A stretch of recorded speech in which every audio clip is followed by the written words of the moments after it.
Bienvenue, aujourd'hui on va parler de Louis Boyard. Louis Boyard où il y a une polémique même à l'international. Quel monde pathétique et ridicule dans lequel on vit. Pour contextualiser, Louis Boyard a fait une interview pour BFM si je me trompe pas, mais juste avant de prendre la parole, il va enlever sa montre. Il donnera des arguments là-dessus. Certains disent que c'est pour cacher sa richesse. Il s'avère que la montre coûte 250 euros. Donc voilà, donc c'est en fait dans tous les cas c'est ridicule. Dans tous les cas, c'est ridicule qu'on mentionne ce fait-là. Et donc, nous avons le président argentin, enfin, le président argentin qui réagit à cet événement-là, à Louis Boyard. Ça, franchement, c'est ridicule. Je sais pas, prenez de la hauteur. Vous voyez ce que je veux dire? Prenez de la hauteur. Euh, Vous avez deux types de personnalités. On a la personnalité d'un mec complexé comme, comment il s'appelle, Nicolas Sarkozy, où quelqu'un lui avait dit, ouais, il l'avait provoqué. Sarkozy l'avait dit, eh ben vas-y, viens te battre, descends. Alors que le mec, il était président, il y avait des gardes du corps, tout ça. Et le manifestant là qui était au-dessus, il lui avait dit, si je descends, je vais te mettre un coup de tête. Bref, c'est pas classe, le mec il est président. Alors que il y avait le président Chirac, quelqu'un il était venu, espèce de gros con bip. Il avait dit une insulte. Espèce de gros bip. Chirac, il l'a écouté, il l'a vu, il l'a regardé, tout le monde a regardé. Chirac, il est venu, il lui a dit, bonjour, monsieur Good, moi c'est Chirac. Voilà. En fait, c'est classe. Le mec, il dit, connard. Chirac, il dit, bonjour, moi c'est Chirac.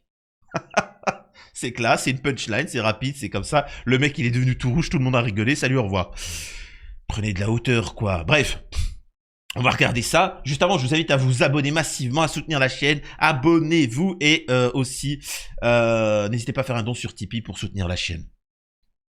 Alors, la vidéo qui a fait polémique, c'est sur BFM. Chacun se faisait écouter, interviewer pour machin. Et nous avons à droite Louis Boyard qui décide d'enlever sa montre. Regardez ça. Et voilà, qu'on va suivre évidemment en direct. Rejet, donc la motion de censure de la France Insoumise. Il manquait 18 voix. Marie Chantal. Louis Boyard, député de la France Insoumise, Louis Boyard. Parce que dans le même temps, il y a des gens qui regardent ça de haut en souriant. C'est les ultra riches. Là aussi, il est le cœur du problème. Quand on élabore un budget, on le fait sur la base de la réalité de la vie des gens. Donc, je vais donner mon point de vue, hein, où c'est que vous vous placez. Ça a fait polémique. Alors, faut bien que vous compreniez une chose. Vous êtes le pays le plus taxé au monde. On vous vole le plus d'argent et vous n'avez aucun retour. On vous détruit, on vous manipule, on vous vole de l'argent, mais vous vous occupez de la montre de Louis Boyard. C'est quand même assez incroyable, quoi. Vous vous dites pas, non, il y a un problème à l'heure actuelle, économiquement. On nous prend notre argent, on prend nos retraites, quand j'ai un héritage, on prend, enfin, les gars, quand vous êtes commerçant, vous êtes chef d'entreprise, d'ailleurs, s'il y a des chefs d'entreprise qui me regardent, etc., vous êtes des fous, hein. Vous êtes des fous. Je le répète, j'ai été chef d'entreprise. Vendez à perte, vendez. Ça sert à rien. Faut partir de la France. Mais la priorité, c'est pas l'affaire Lola, c'est pas toutes ces affaires de pédos, ces disparitions d'enfants, ce n'est pas les problèmes dans les hôpitaux, ce n'est pas les problèmes dans tout ça. Non, le problème, c'est Louis Boyard et sa montre. Mais on va y revenir. Le président Javier Milei, vous savez, ce président qui a été élu en Argentine, avec comme discours, vous savez, hein, le discours un petit peu ridicule, comme quoi qu'il allait faire le nettoyage, il a pris une tronçonneuse en disant il va tailler dans le gras, il va faire des réductions, etc. Et après il est parti au mur des lamentations pour pleurer, pour qu'il soit élu. Ensuite il essaiera de proposer des lois, il retournera au mur des lamentations.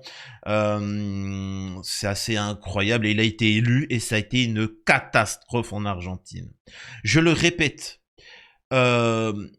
pour avoir un pays qui soit bien gouverné, il faut être cohérent. Il faut avoir un programme politique qui englobe tout, pas juste l'immigration. Oui, d'accord, l'immigration, mais laquelle? Tous, zéro. On renvoie tout le monde, même les 30% de médecins dans notre système de santé qui est déjà vraiment sur le fil. Ça aussi, on les dégage. Ça n'a pas de sens. Vous voyez ce que je veux dire? Rien. Je suis d'accord, hein, concernant l'immigration, il faut discuter, il faut parler. Bon, vous me connaissez. Mais moi, je veux t'entendre sur les... par exemple, le RN.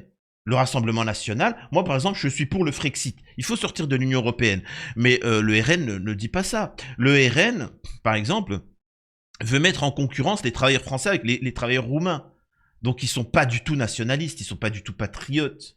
Là, la LFI, là, sur ce sujet-là, ils sont beaucoup plus patriotes.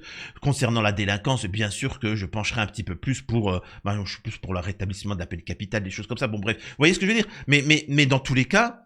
il faut un truc global. Javier Milei, c'est juste des punchlines. C'est juste des punchlines. Il a été élu pour des punchlines. C'est tout. Rien à voir. C'est comme si Hanouna, il avait été élu. Je rappelle le programme d'Hanouna. Écoutez, hein, le programme d'Hanouna, je l'ai suivi, je l'ai débunké, le mec. Moi, si je suis élu, je fabriquerai 2 églises dans chaque ville de France. Pourquoi? Mais est-ce qu'un seul chrétien demande ça? Ça quoi le rapport? Ça n'a ni queue ni tête, hein. Tu vois, tu fais pas. Bref. Donc l'Argentine, qui est en catastrophe en ce moment, écrit: c'est l'hypocrisie de la gauche. Ce à quoi Louis Boyard lui répond: mais qu'est-ce que t'as parlé de ma montre, mec? Tu vends ton pays aux Yankees pour moins que ça, espèce de petit con impérialiste.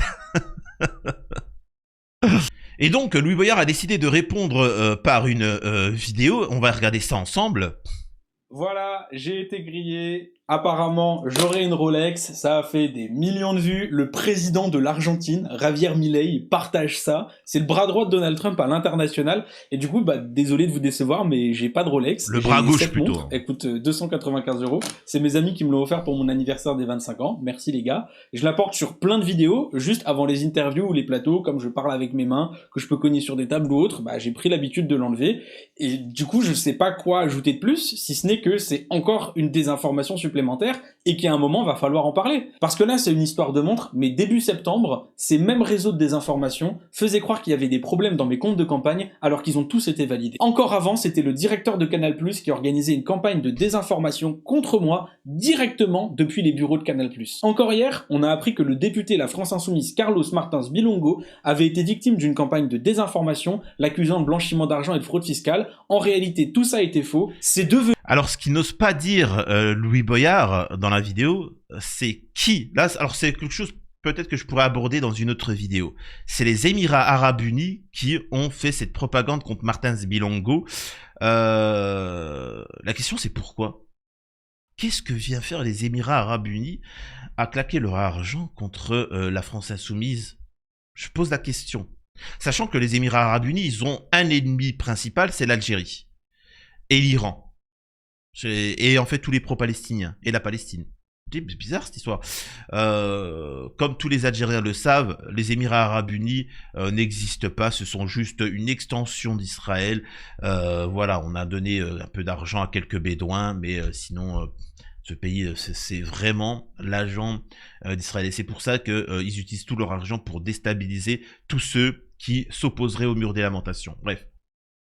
Victime d'une campagne de désinformation, l'accusant de blanchiment d'argent et de fraude fiscale. En réalité, tout ça était faux. C'est devenu quotidien pour la France Insoumise de devoir affronter des campagnes de désinformation à une échelle internationale. Parce que qui lance ces campagnes de désinformation? Ce sont les réseaux d'extrême droite, les réseaux Bolloré, les réseaux Pierre-Édouard Sterrin, qui eux-mêmes sont liés au réseau Javier Milei en Argentine, ou même au réseau de Donald Trump, qui sont des gouvernements qui utilisent la désinformation comme stratégie dans leur pays. En France, la France Insoumise est victime de ça. La campagne présidentielle est en train de s'approcher, et on va avoir de plus en plus de campagnes de désinformation dans ce genre. Et mon dernier mot, il est pour les médias. Vous avez une responsabilité. Aujourd'hui, l'extrême droite, ses milliardaires et ses gouvernements organisent des campagnes de désinformation de masse.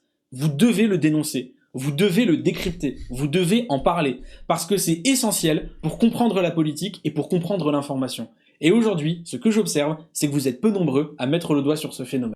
Mais de toute façon, moi je comprends pas la polémique. Je comprends pas la polémique sur Louis Boyard. Il l'a pas volé sa montre.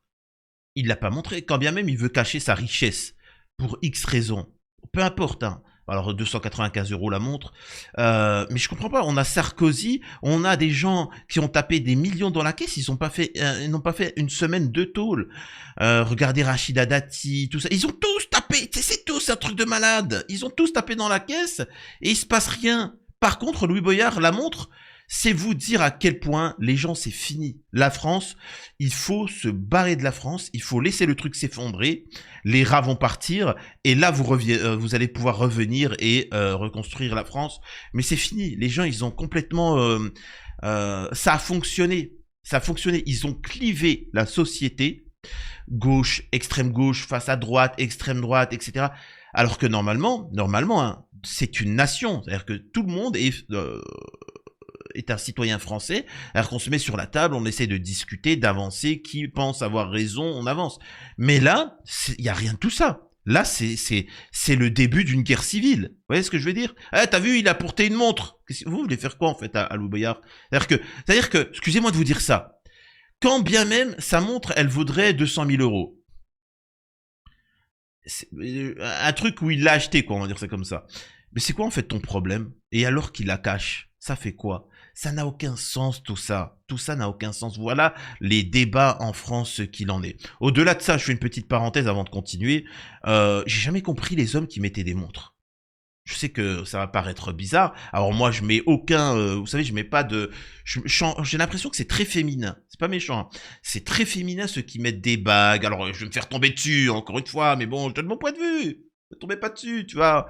Mais je trouve que c'est très féminin, les hommes qui mettent des bagues, des colliers, etc.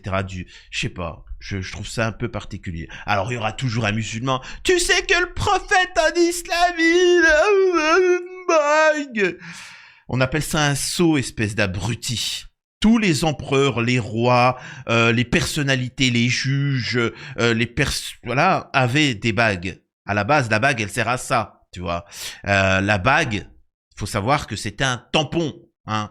Vous avez très certainement vu dans des trucs historiques, un roi, on écrit une lettre, ensuite ils mettent de la cire et il appose son sceau. Il y avait que lui qui avait ça. C'était quelque chose de rare. Bref.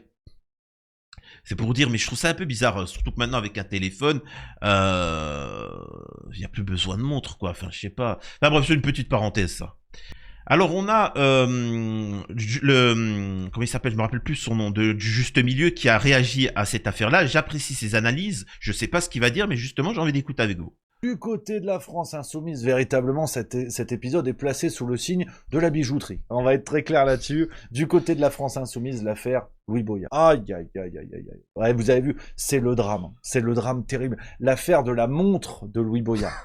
Louis Boyard, hein, le sergent Garcia qui a eu la mauvaise idée d'ouvrir sa gueule. Alors, je vous résume l'affaire. Le 20 octobre, il est interviewé sur BFM TV à l'Assemblée nationale. En plus, il a craché sur les riches et tout. Enfin, tu vois, ça, c'est le hasard fait bien les choses. Et on le voit, malheureusement, en train d'enlever sa montre avant d'être interrogé. Écoute. National. Et voilà, qu'on va suivre évidemment en direct. Rejet donc de la motion de censure de la France insoumise. Il manquait 18 voix. Marie Chantrel. Louis Boyard, député de la France insoumise, Louis Boyard. Parce que dans le même temps, il y a des gens qui regardent ça de haut en souriant. C'est les ultra-riches. Là aussi, il est le cœur du problème. Alors, de prime abord, tu te dis, tiens, bizarre, pourquoi il fait ça? Alors évidemment, Louis Boyard, hein, toujours avide d'une séquence de buzz sur TikTok, il a répondu le 21 octobre. Voilà, j'ai été grillé. Apparemment, j'aurai une Rolex. Ça a fait des les gars. Ça, il a dit, il l'a enlevé des 25 ans. Merci les gars. Acte 2 de la pièce. Et il a dit, s'il a enlevé sa montre, qui est en fait une montre offerte par ses amis, qui vaut 250 balles, donc c'est plus ou moins une montre Mickey Mouse qu'il aurait chippé dans Pif Gadget pour lire l'interview d'Emmanuel Macron, il a dit, il l'a enlevé pour ne pas la cogner. Alors, la table la plus proche à ce moment-là est à 15 mètres. Donc, le problème de Louis Boyard, c'est que moi, si j'étais sa conseillère en communication, je lui dirais, Louis, le mieux, c'est que tu fermes ta gueule. C'est le plus simple. T'emmerdes pas à trouver des arguments pour feinter. Non, tais-toi, c'est le plus efficace. Et là, le problème, c'est qu'il ne s'est pas tu. Et il a, pour pas la cogner, mec, en fait, t'es à 20 mètres d'une table, puis même la cogner, faudrait t'éclater le poignet contre l'angle de la table pour abîmer ta montre, qui en plus, on s'en fout, parce que si elle vaut 250 balles, c'est chiant, mais voilà. Acte 3. Le problème, c'est que les réseaux sociaux sont bavards, et plein de gens ont trouvé des photos de Louis Boyard qui gardait sa montre en interview, et surtout, c'est pas la même montre.